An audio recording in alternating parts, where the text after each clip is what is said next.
ইরানের প্রেসিডেন্ট ইব্রাহিম রাইসিকে কে বা চিনে না? আল্লাহ ওনাকে জান্নাতের উচ্চ মাকাম দান করুক। আর ইসরায়েলের খুশি হওয়ার কিচ্ছু নাই। I want to make it clear to the infidels of Israel that you have nothing to be happy about the death of Ibrahim Raisi, because when one Hussein is murdered in the land of Karbala, millions of Hussein are born in every house, and Ibrahim Raisi dead. What happened?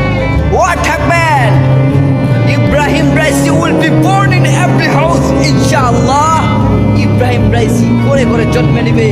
কারবালার ময়দানে এক হুসাইন শহীদ হয়েছিলেন, লক্ষ হুসাইন করে করে জন্ম নিয়েছিল। এক রাইসি মারা গেছে, কি হয়েছে?